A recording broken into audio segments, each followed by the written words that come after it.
Chances are you probably recognize this morning's Minnesotan to meet's last name. And maybe even that couch or chair you're sitting in right now you purchased from his family store. Larry Schneiderman is embarking on a new chapter in his life, one that has taken him off the sales floor, and it's his latest venture that makes him a Minnesotan to meet.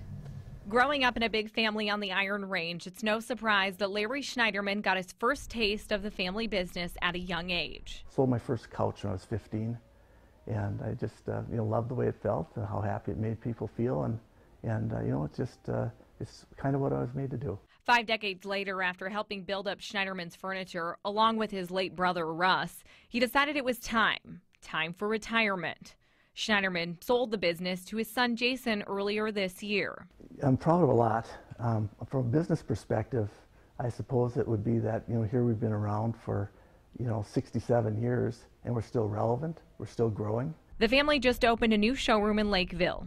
If you could give advice to someone starting their own business, what would it be? Find out what you love to do and then be the best at it. Now that he's stepped away from the sales floor, he fills his time in other ways, writing. It's been especially helpful after he was diagnosed with Parkinson's disease in 2011. One of the problems is that you have trouble sleeping, very common. And I tend to get up now, between 4 and 5 in the morning. And when I do that, what I do is write. His first book, a nonfiction novel about the family business titled A Call of the Couch. Schneiderman can't take his medication until 6 a.m., so writing serves as his daily dose of early morning therapy. People think that, everybody if you have Parkinson's, you have to have the tremors and I don't have much of a tremor. I can sometimes a little bit in my left hand, but not very noticeable. His second book, called Nobody Knows, was just released this month.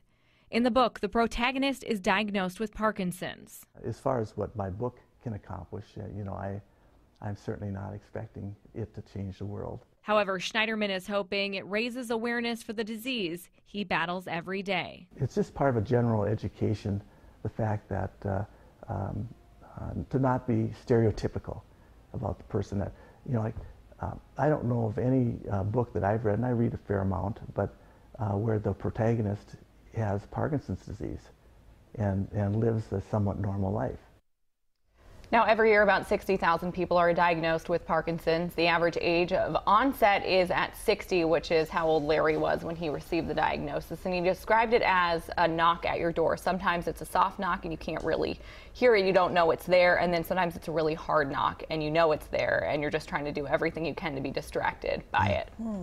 His book, which you have right here. I do, yes. You can get it now. It is based on somewhat about his life. Obviously, it talks about a version of him, but the man in the book is Jake Horton, and he leads a very successful life and then starts kind of falling off the tracks and embezzles money and then is diagnosed with Parkinson's, and then he kind of finds his way back to his family. So the Larry part is the embezzling. He was a huge embezzler.